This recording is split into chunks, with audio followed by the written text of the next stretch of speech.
አላደረሽም ምን ዋጋ አለው? መሆኑን ደርሰውበት ነበር። ምን? ቆይ ሻማውን ረስታ ያወጣችሁ ሚጣናት እያልሽ ነው? አዎ። ትርሲትና ብሩክ የሚያደርጉትን ነገር እንዳለ እየተከታተልክ አንድም ሳታስቀረ ሪፖርት ታደርግልኛል።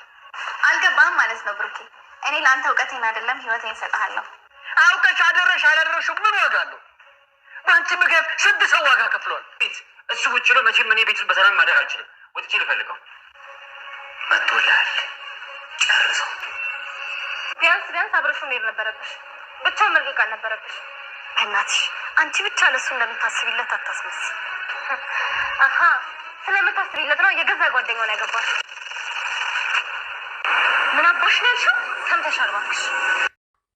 ብሩኬ ከቀን ወደ ቀን ወዳጆችን እያፈራ መምጣቱ ለሚኪያስ ከባባድ ፈተናዎችን እንዲጠቀንበት አድርጎታል። በመጀመሪያ አስፋልት ዳር በወደቀበት አጋጣሚ አቶ ዘነበ አግኝተውት አሁን ላለበት ማንነት ትልቁን መሰረት የጣሉ ሲሆን በኋላ በቋጠሩ ወይም ደግሞ ትንንሽ ስራዎችን እየሰራ በነበረበት አጋጣሚ አንድ ወቅት የረዳው ጓደኛውን ማግኘቱ ሌሎች ደግሞ ብዙ ሰዎችን ሊያፈራ አስችሎታል ማለት ነው።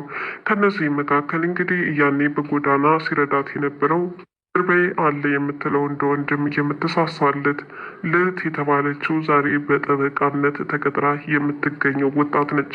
ይች ልጅ እጅግ በጣም በሚገርም ሁኔታ አይደለም በህይወት ለማግኘት ይቀርና ፎቶግራፉን ብታገኝ ራሱን ለትልቅ ተስፋ ተቆጥሮ ነበረ።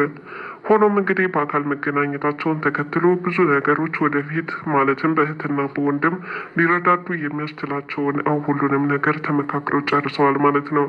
ችግር ጊዜ ያቆራኛቸው እነዚህ ሁለቱ ወዳጆች በሚያስገርም ሁኔታ ዛሬ ላይ የሚኪን ወጥመድ ሊበጣጥሱ ችለዋል። ሰላም ከድራማ ተከታታዮች እንደምናላችሁ፣ ዛሬም ተወዳጅና እጅግ አስተማሪ በሆነው ከድራማ ተከስተናል። ትርሲት ከጀርባዋ ምን እየተካሄደ እንደሆነ ባይገባትም ዞሮ ግን ብሩኬን መውደዷ በሀቅ በገሃድ ሊያስታውቅባት ችሏል። እሱም እንግዲህ ከሚጣ ጋር የሚያደርገው እንክብካቤ ብሩክ የገባበት እልህ እሷን የሚንከባከብበት መንገድና ምን ያህል እንደሚቆረቆርላት እንደሚያስብላት የሚያሳየው አክት ለትርሲት ሰላም ነስቷታል ማለት ነው። እርግጥ ብሩክን የተለየችበት ጠልታው ወይም ደግሞ ፍቅሩ አልቆላት አልነበረም። ይልቁንስ በሞት አጣሁት ብላ ተስፋ ስለቆረጠች እንጂ ዛሬ ላይ የሚጣ ጋር ያደረገው ጥምረት ወይም መቀራረብ አክሽን ከባሌ እጅሽን አንሽልኝ፣ እኔ ብሩኬን በጣም ነው የምወደው፣ አስገዳጅ ሁኔታዎች ገጥመውኝ ሚኪን ላገባ ተገደድኩኝ እንጂ የልጆቼን አባት ወደ ህይወቴ ልመልሰው ግድ ይለኛል። ነገር ግን ሁኔታዎች እስከሚስተካከሉ ድረስ የግድ በጥበባዊ መንገድ መጓዝ ይኖርብኛል። ሚኪ አሁን ባለበት ሁኔታ አንድ ነገር ሊያደርጋቸው ስለሚችል ነበረ።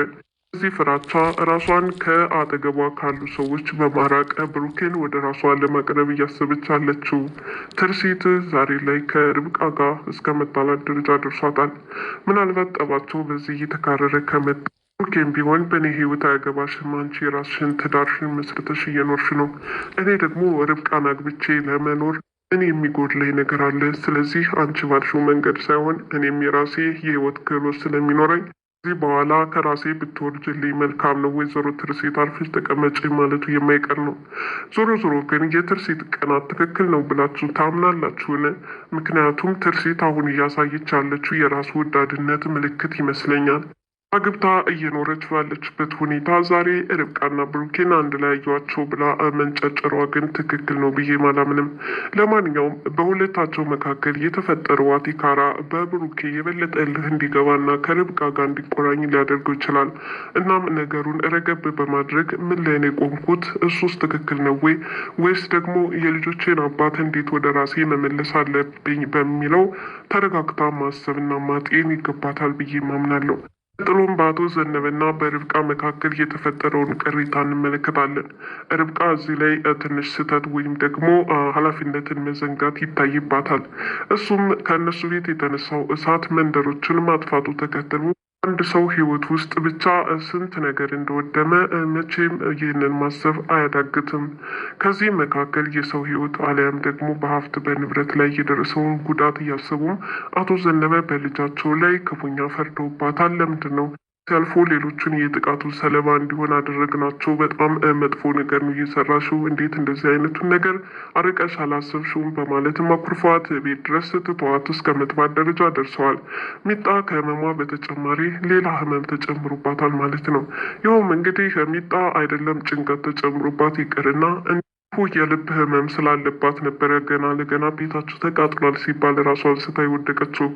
ሚጣ እንግዲህ የልብ ድካሟ እንዳለ ሆኖ ልቅሶ ከተጨመረበት እጅግ በጣም አስቸጋሪ ነው የሚሆነው። በነገራችን ላይ ግን ብሩኬ በዚህ አጋጣሚ ከጎኗ ሆኖ እያበረታታትና ከልቅሷ እንድትወጣ የተቻለውን ያህል ጥረት እያደረገ ነው። ይህ ነገር ደግሞ ለትርሲት አልተዋጥላትም። በመጀመሪያ በሩ እንድትከፍትላትና የታዘዘችውን በተግባራዊ መድኃኒቷንም በሰዓቱ ወስዳ ምግቧንም በሰዓቱ በልታ ወደ ነበረችበት የጤና ሁኔታ እንድታገግም ያላትን ትኩረት እባክሽን በሩን ክፈችልኝና አንዳንድ ነገር እናውራ በማለት ልትናገራት ብትፈልግ እኔ እኮ ከአንቺ ጋር ጉዳይ የለኝም እባክሽን አፍሽን ዝጊልኝ ወይዘሮ ትርሲት በማለት ነበረ ሰው ተጠግታ የትርሲት ቤት መሆኑን እስከ መርሳት ደረጃ ያደረሳት። ትርሲትም ለምን ናቅሽኝ በሚል ስሜት ይመስላል። ዞሮ ዞሮ ግን ርብቃን ከዛ ቤት አልሻለችም ትመስላለች። ክስትና በሚኪያስ መካከልም ዞሮ ዞሮ ብሩኬ መወገድ አለበት። እሱ ካልተወገደ በስተቀረ ቤቴ ሰላም ሊኖረው አይገባም፣ ሚስቴንም ይቀማኛል፣ ሀብት ንብረቴንም ብሎ ቢከሰኝ ያስኬደዋል በማለት ነገሮችን እያመቻቸ ነው። ዞሮ ዞሮ ግን ብሩኬ በቀድሞ ጠበቃዎችን በማዘጋጀት ወይም ደግሞ ይህም ደግሞ በጓደኛው አማካኝነት እንዲመቻች ያደረገለት እጅግ በጣም ምርጥ የሚባል ጓደኛ ነው።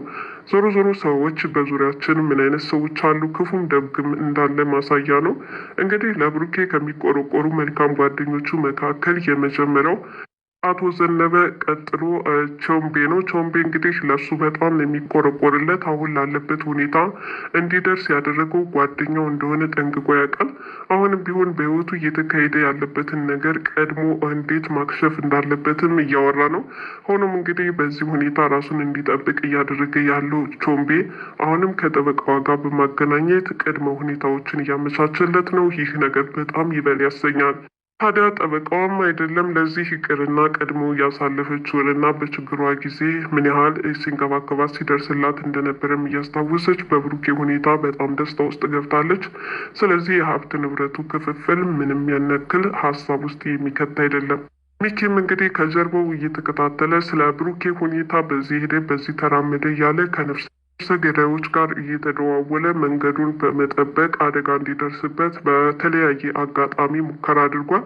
እንግዲህ ከዚህ በፊት አቶ ዘነበ ጋር ከመድረሱ በፊት መንገድ ላይ ተጠባውቆ ተከስተ ጉዳት እንዲያደርስበት ቢፈልግም ዞሮ ዞሮ ግን የተጎዳው ሰው ሌላ እንደሆነ ተመልክተናል ማለት ነው።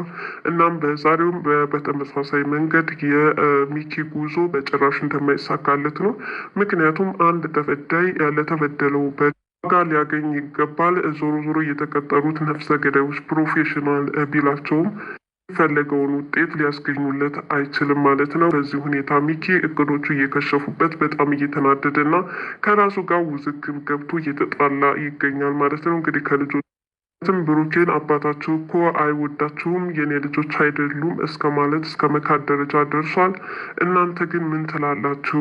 ለዚህ ሰውዬ ለምንድነው ቦታ የምትሰጡት? በማለት ለማጣላት ቢፈልግም በሴቷ ልጅ በሄቨን አማካኝነት ወንድሟን ወደ ነበረበት ማንነት እንዲመለስና ለአባታቸው ያላቸውን ትኩረት መቀነስ እንደሌለባቸውም እየተናገረች ነው። እንግዲህ ሴቷ ልጅ በጣም ብልጠት የተሞላበትና ብስለት እየተጨመረበት እሳቢ እንዳላትን መመልከት ችለናል። ካሌብ ያው የሚኪን ነገር እየሰማ ልጅህ እየተንከባከብከኝ አይደለም፣ ከምን ተነስተ አልወለድኩም እንዳልከኝ ራሱ ግራ አጋብቶኛል፣ በመስማቴ ደግሞ በጣም አዝናለሁ እያለም ተመልክተነው ነበረ። በዚህ ሁኔታ እንግዲህ ትርሲትም ነገሩ ውዝግብ ሆኖ ቀጥሎባታል ማለት ነው። በዚህ ሁኔታ ሚኪ ያልተሳካለትና ብሩኬ ላይ የሚፈልገውን ነገር ማሳካት ያቃተው ምን ማድረግ አለብኝ ያለ እያወጣ እያወረደ እያሰበ ይገኛል።